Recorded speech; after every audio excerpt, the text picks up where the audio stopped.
Donc, Monsieur Florian Otto, bonsoir. Bonsoir. Est-ce que vous pouvez vous présenter, s'il vous plaît, et nous parler de vous? Alors, bonsoir à toutes et à tous. Je me présente, Otto Florian.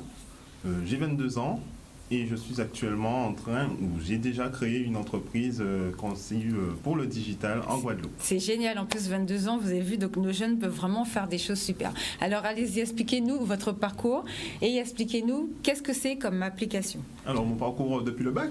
Pourquoi pas? Alors, à l'âge de 17 ans, j'obtiens mon bac. Puis je passe un concours infirmier que je réussis et donc j'ai suivi une formation de 3 ans en soins infirmiers. D'accord. Je suis actuellement infirmier. D'accord. J'ai travaillé 1 an au centre médico-social PITA qui se trouve à Basse-Terre, qui est un grand centre médico-social de la Guadeloupe.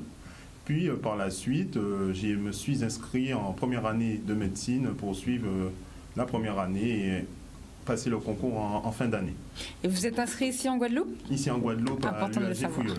D'accord. Donc c'est au cours de cette année que pendant une période de révision, c'est-à-dire en novembre, sachant que la première année de médecine est très difficile, pendant une période de révision, au début où on entendait le début de la crise du Covid, ou de l'épidémie, si je puis dire, que j'ai eu cette idée. Parce que j'ai quand même anticipé, je me suis dit, cette fois-ci, ça peut dégénérer. Et ça a été le cas. Et je me suis dit, il faut trouver une solution parce que cette crise aura un fort impact, que ce soit sur le monde ou que ce soit sur la région Guadeloupe. Alors j'ai pensé à qu'est-ce qui pourrait aider les Guadeloupéens, les résidents, mais aussi les personnes extérieures à la Guadeloupe à peut-être relancer l'économie régionale. Et je me suis dit qu'en ce moment, c'est l'ère du digital. Pourquoi pas créer une application qui aiderait tout le monde sur le territoire. Alors, en quoi consiste cette application? Je me suis dit que la crise toucherait très sévèrement le secteur touristique. Oui. Mais je ne voulais pas faire une application qui soit principalement basée sur le tourisme. Je voulais qu'elle réunisse tout ce qui est patrimonial, culturel également, mais également l'événementiel, mais aussi tout ce qui est restauration, commerce. Donc c'est une application qui se veut la plus complète possible et qui réunit tout ce que je viens de citer. Donc l'application sera disponible dès la semaine prochaine, donc, si possible dès ce dimanche, mais sinon c'est au cours de la semaine prochaine. D'accord. Et elle sera disponible sur Play Store pour commencer, donc tout ce qui est Android, et par la suite sur Apple Store. Alors l'application, comment dire? J'ai essayé de faire en sorte qu'elle soit le plus fluide possible. Et les photos, c'est moi qui me suis déplacé dans la Guadeloupe pour les prendre. Donc vous avez été faire des photos de lieux pour présenter des lieux déjà dans l'application. Voilà. D'accord. Donc toutes les communes, c'est-à-dire les 26 communes de la Guadeloupe, c'est-à-dire pas les communes de la Désirade que je n'ai pas encore eu le temps de faire, ni des Saintes. Et encore celle de Marie-Galante non plus. D'accord. Mais toutes celles de la Guadeloupe, même l'île de la Basse-Terre et de la Grande-Terre sont réalisées. Sont représentées. Alors, en quoi consiste l'application exactement? C'est-à-dire, les photos, ce sont quoi? Des photos de lieux? Qu'est-ce que c'est? De restaurants? Alors, pour le moment, nous n'avons pas répertorié les restaurants, même si on a les noms, les contacts et tout. On n'a pas répertorié parce qu'on essaye de travailler avec les collectivités, c'est-à-dire les mairies, si possible la région, le département, ou encore le CTIG. Mais nous avons répertorié tout ce qui est monuments des communes, nous avons répertorié tout ce qui est plages et rivières, tout ce qui est lieu de culte, et mairie et également le maire. Vous verrez d'ailleurs sur l'application, il y a un espace dédié au maire de chaque commune. D'accord, donc c'est plus qu'une application touristique. Voilà, c'est une application, on va dire, complète. D'accord. Alors, comment s'appelle l'application et à quoi sert-elle exactement? Alors, l'application s'appelle My Iceland App. C'est en anglais, oui. Et elle sert à découvrir ou s'informer sur tout ce qui se passe en Guadeloupe. D'accord. Je prends l'exemple du résident puis du touriste qui arrive en Guadeloupe. Alors, le résident, moi en tant que résident basse-terrien, je connais ma commune, mais je connais peut-être moins les communes qui m'entourent, les communes qui sont plus éloignées comme Anse-Bertrand par rapport à Basse-Terre. Grâce à l'application, je pourrais être au courant de tout ce qu'il y a à Anse-Bertrand, de type événementiel, organisé ou validé par la mairie d'Anse-Bertrand, ou je pourrais m'informer sur tous les monuments à visiter ou tous les espaces à découvrir dans la commune d'Anse-Bertrand. Et ça, c'est valable pour Anse-Bertrand, mais valable aussi pour toutes les communes autour de Basse-Terre. D'accord. Donc c'est une application qui englobe à peu près tout le territoire et qui veut permettre aux résidents guadeloupéens de découvrir son île ou peut-être les lieux un peu cachés ou moins connus par rapport à d'autres. D'accord, en tout cas, c'est vraiment une superbe idée. Comment est-ce que vous avez fait pour porter le projet jusqu'au bout, parce qu'il va sortir bientôt, l'application va bientôt être là sur nos téléphones? Comment vous avez fait pour porter le projet? Alors, tout d'abord, avoir l'idée c'est bien, mais ensuite il faut la concrétiser. Voilà. Et pour concrétiser une idée, le plus souvent, un plan est indispensable. Oui. Donc j'ai commencé par l'idée. Ensuite, quels moyens j'ai en ma possession pour mettre en œuvre l'idée et quels moyens je devrais aller chercher pour mettre l'idée en place. Alors, quels moyens j'avais en ma possession? Bon, déjà, l'idée vient de moi.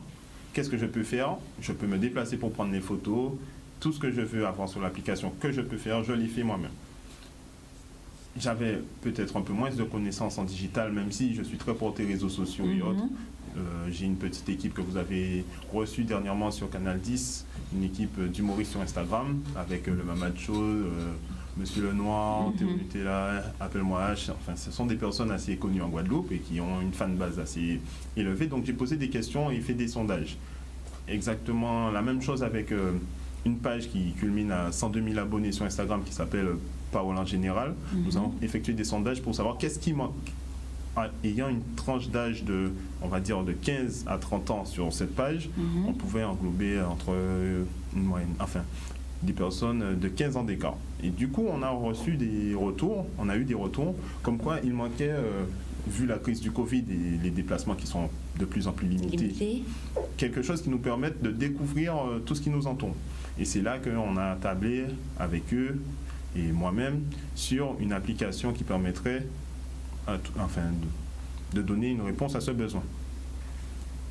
Ensuite, la crise du Covid m'a impacté comme je pense tout le monde.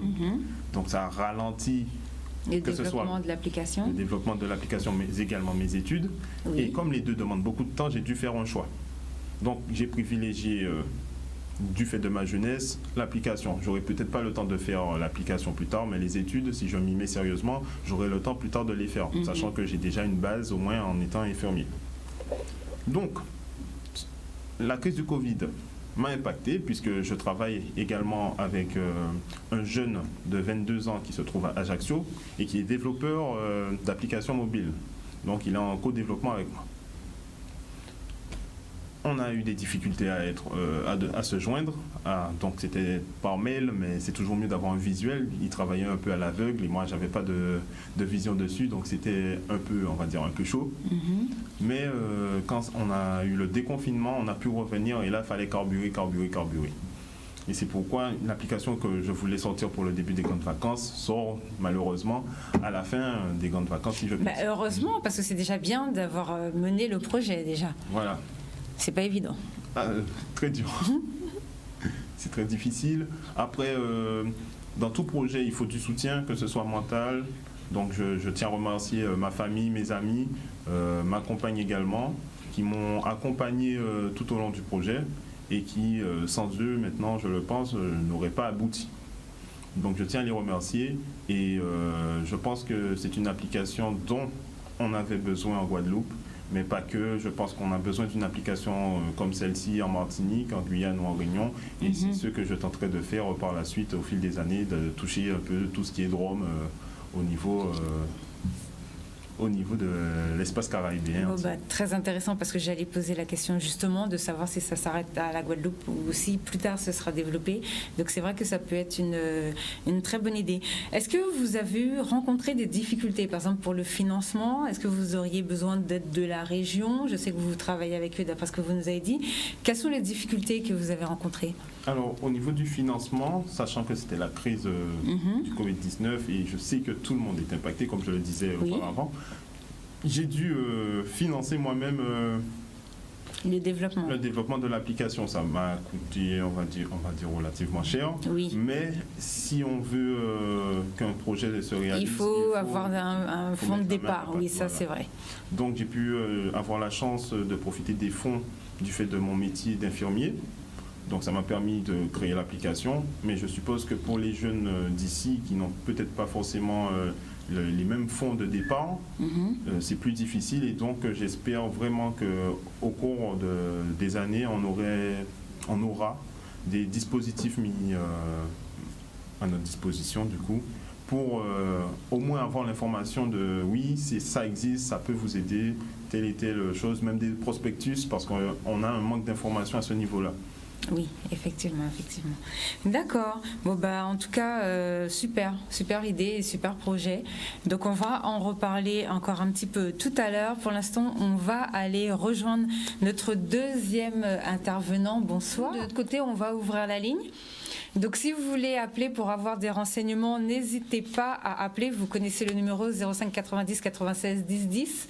Donc, c'est bien ça. Donc, on va ouvrir la ligne au cas où vous avez des questions à poser à nos intervenants. Est-ce que vous allez travailler ensemble sur cette histoire de parc? Parce que ça peut être pas mal. J'aurais bien aimé. Est-ce que ça vous intéresserait de travailler, de faire partie de l'application, justement? Toute initiative est bonne à prendre. Vous avez plusieurs dispositifs. Nous avons des appels à projets où on peut financer. Si ça rentre dans le cadre de tel ou tel appel à projet, voilà, c'est avec plaisir que nous sommes acteurs du territoire. Donc, tout ce qui émerge, qui vient du territoire, eh bien, nous accompagnons dans la mesure du possible.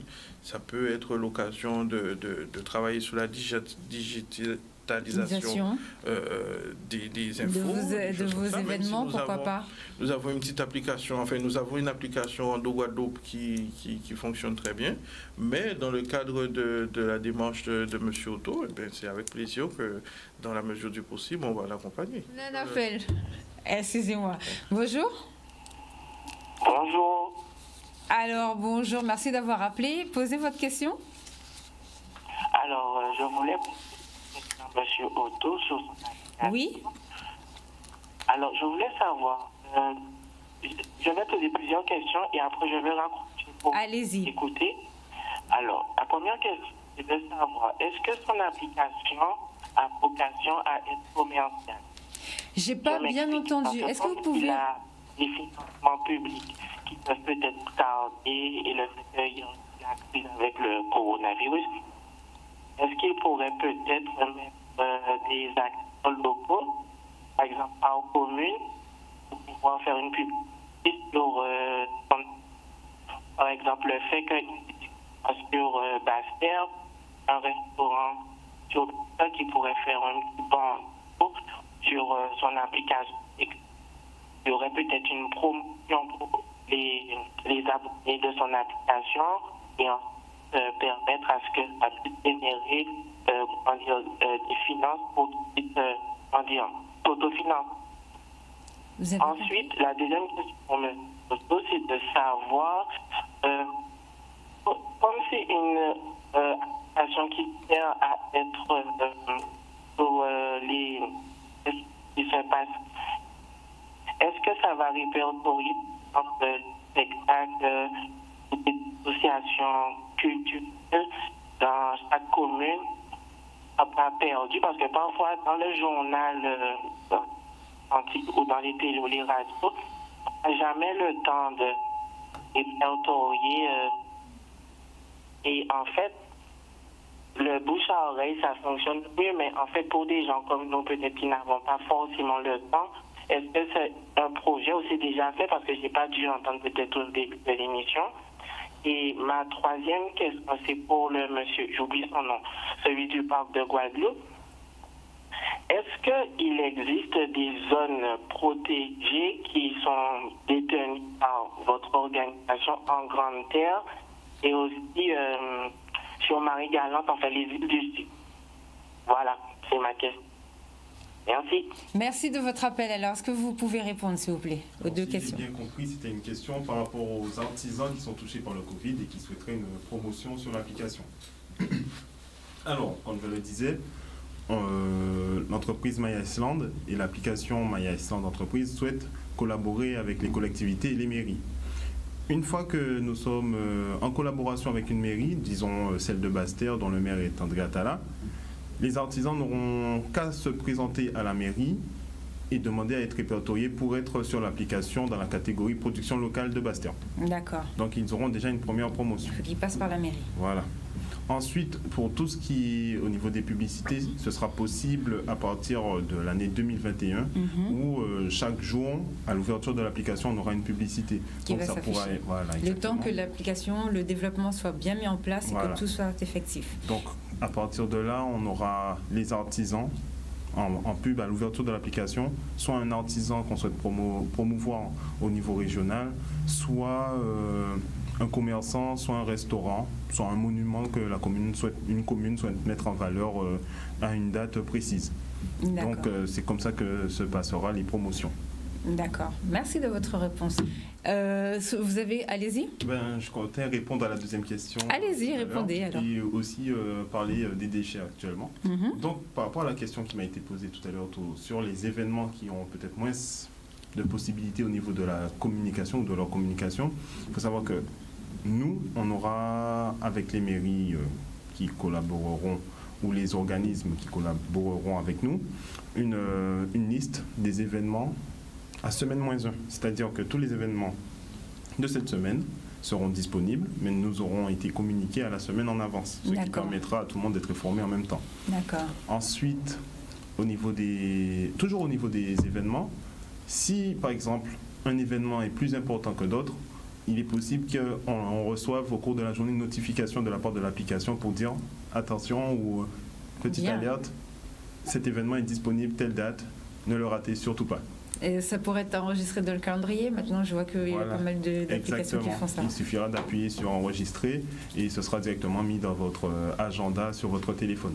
Et pour les déchets, du coup? Pour les déchets, donc j'ai un ami qui s'appelle Maxime Gauthier que je pense que qu'on commence à connaître. Voilà, que toute la Guadeloupe connaît maintenant, qui est aussi jeune que moi. Je crois qu'il a 21 ans. Moi, j'en ai 22. Et je suis dans cette dynamique où les jeunes doivent travailler ensemble et faire avancer la Guadeloupe. Alors c'est pourquoi je vais lui faire une catégorie qui s'appellera catégorie Clean My Island, où on aura l'histoire de Clean My Island. Et il y aura les dates. Les événements, la date des événements où ce serait toujours mieux d'y participer, que ce soit pour son plaisir personnel ou même pour l'écologie du territoire. D'accord, ça c'est une très bonne idée en plus de mettre toute la partie déchets parce que c'est très important, hein, c'est bien de visiter de partout, de courir, traîner comme on peut dire dans toute la Guadeloupe, mais il faut ramasser ce que l'on consomme. Voilà notre dernier appel, on va se quitter sur cette note, donc j'espère que ça vous aura servi, que tout le monde aura pris tous les numéros de téléphone, le monsieur de l'Arawa qui va être heureux que je donne son numéro, et d'ailleurs je le refais, donc 48 95 35, bon après s'il n'arrive pas à dormir ce soir, il m'enverra un petit message très gentil et voilà, on va dire que c'est comme ça que ça se passe. Profitez-en pour laisser vos numéros de téléphone aussi pour si les gens veulent vous joindre. Alors le mien c'est le 0690 75 31 43. Florian Otto.